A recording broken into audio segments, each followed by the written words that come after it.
Hello everyone, my name is Cassandra Abella and we're going to tackle about the rise of Philippine nationalism. So before anything else, let's identify what is nationalism. So according to Andres Bonifacio, it was the highest and purest kind of love, his state of mind and deep sentiments of a certain group of people towards their native lands and to people who belong to the nation. So sabi niya is, ito daw yung pagmamahal ng isang tao o isang grupo sa kanilang bansa. Nationalism began when people in the Philippines realized that their country is Philippines and they were Filipinos. Setyembre 6, 1834, binuksan ang Pilipinas sa pandaigdigang kalakalan sa pamamagitan ng kautosang Maharlika. Idiniklara ni Su Majestad o Kamahalan na Hari na inalis ang Royal Company of the Philippines at binuksan ang mga daungan ng Maynila sa pandaigdigang kalakalan. Dahil ang Maynila isang mahusay na daungan na nagpoprotekta sa mga bangkang pangkalakal mula sa maalon na tubig. Ito ay naging isa sa mga pinakamahusay na lungsod upang makipagkalakalan na umaakit sa mga Amerikano, British at iba pang mga mangangalakal na Europeo at Asyanos. Sa mga baybayin nito dahil dito nawalan ang katunayan ng ekonomiya ng Espanya sa rehiyon. Nang magbukas ang Suez Canal, naging mas madali at mas maikli ang paglalakbay mula sa Europa patungong Asya. Pinabilis nito ang pakikipagkalakalan sa pagitan ng mga kontinente. Hindi lamang ang mga pagpapalit ng mga kalakal, kundi pati na rin ng mga ideya at pagpapalitan ng mga kultura. Ang pagbubukas ng Port of Manila noong 1834 hanggang ang pangdaigdigang kalakalan ay nagdulot ng napakalaking paglago sa mga ekonomiya ng Pilipinas at nagbigay ng pagkakataong magpasya kung pakinabangan o hindi ang mga sindero at inquilino na lumahok sa pangangalakal dahil dito nalantad sila sa iba't ibang nasyonalidad na may iba't ibang mithiin at mithiin pagkakapantay-pantay na kanilang nararanasan sa kamay ng mga mananakop na Espanyol.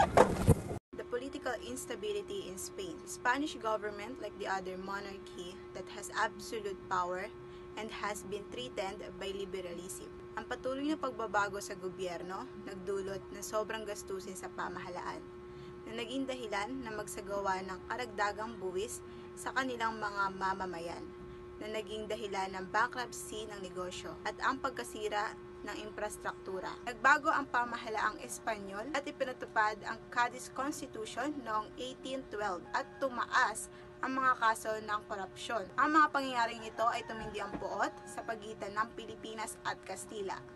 The administration of Carlos Maria de la Torre. Carlos Maria de la Torre y Navacerrada served as the Governor-General of the Philippines from June 23, 1869 to April 4, 1871. His tenure is often regarded as a period of liberal reform and progressive governance in the archipelago.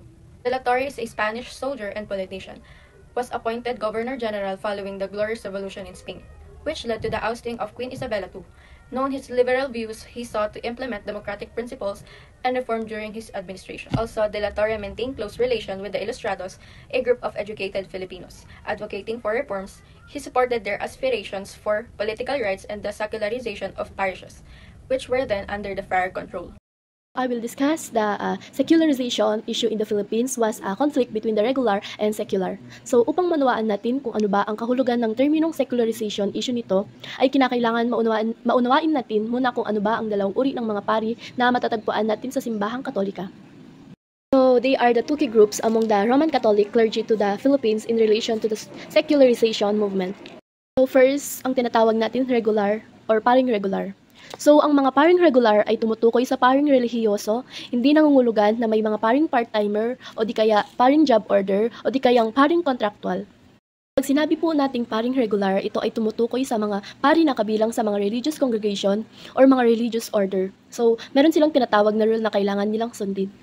So, at ang paring regular, bilang halimbawa ay ang mga Dominicano o ang mga Agustino at Reguleto at iba pa. So, wala silang loyalty or allegiance sa bishop dahil sa kanilang obedience ay subjected sa kanilang superior.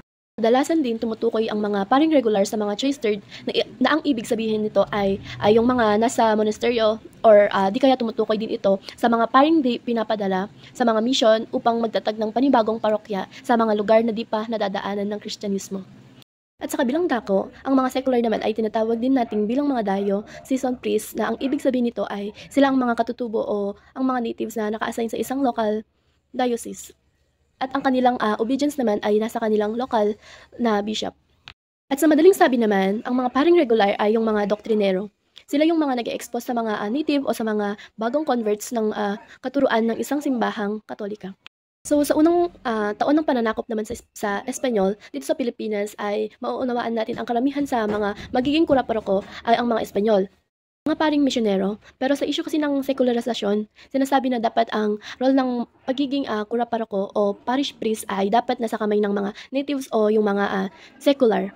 Kaya nga po sinabi natin na yung secular priest, ito yung mga diocesan, sila na dapat yung mga nagmamanage o nag-administer sa mga parokya. Pero dahil dito sa kakulangan ng mga pari, hinayaan na pansamantala na yung mga paring regular na ang siyang magmamanage muna dito sa parishes sa kanilang itinatag. So, mas maunawaan natin yung paring regular, ito yung paring misyonero, sila yung nagtatag ng parokya at sila din yung nagtatayo ng simbahan sa isang lugar na hindi pa natin nararating o nadadaanan ng mga Kristyanismo. Kapag naipakilala na yung Kristyanismo sa isang lugar, nakapagpatayo na sila ng isang parokya or nakapagpagawa na sila ng isang simbahan, so yun nga po, kinakailangan nilang i-transfer ito sa mga taal na naninirahan sa lugar na iyon. So ang problema lang po is kulang sila sa magiging pari. That is why yung mga 100 years siguro ay talagang mga paring misyonero yung nagsilbing bilang mga kura sa mga itinatag nilang mga parokya. Good afternoon everyone. So before anything else, my name is Rachel Boraga. So I will discuss about Graciano Lopez Haina. So ipinanganak siya noong December 18, 1856 at namatay siya noong January 20, 1896 at ang kanyang ikinamatay po is about The execution of Bomburso began. In 1861, Archbishop Gregorio Militan Martinez issued a decree which removed the parishes of the secular priests from them and transferred it under the control of the recollects of Jesuit priests. The secular priests fought for their rights and sought assistance of Marshal Francisco Serrano. To solve the problem, they replaced the secular priests with regular priests, and this action pushed the Filipinos to create a secular. Then the rise of the Creoles began. The Creoles was considered as the third class in the Philippine society during this pandemic.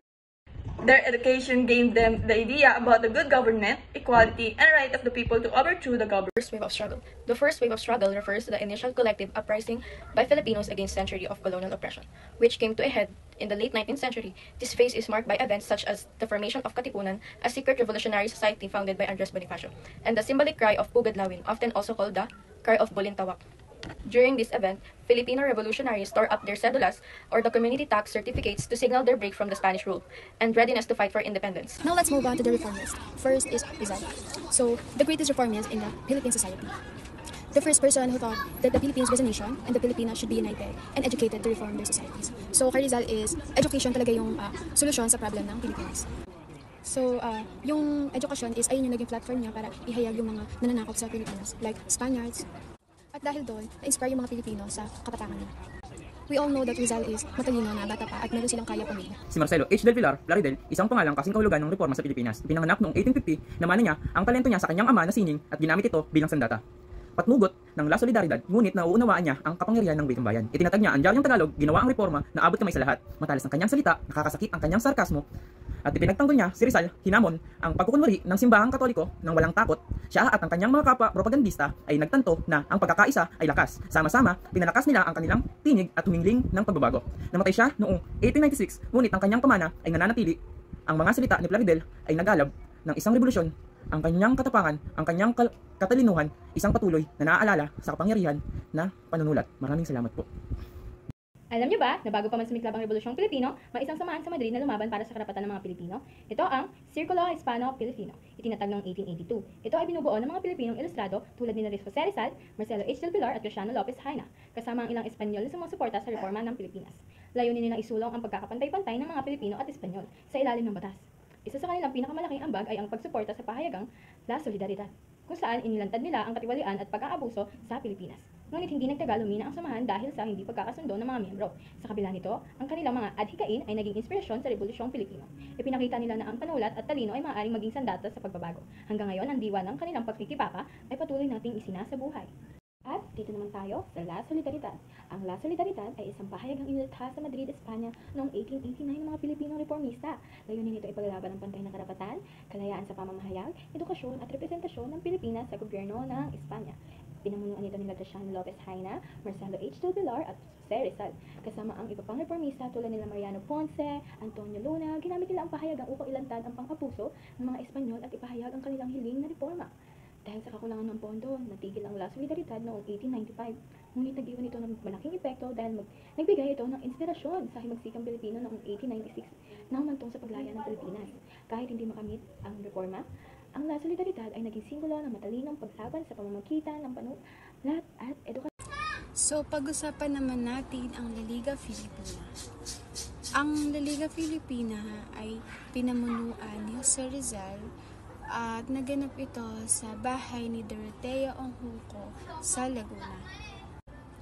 Maituturing itong isang fail dahil after 3 days, naipatapon si Rizal sa dapitan. Yung mga members naman ng La Liga Filipina na naiwan is gusto nilang ipagpatuloy yung existence ng La Liga, pero dahil sa conflict ay hindi na nila ito napagpatuloy at nahati ito sa dalawang grupo.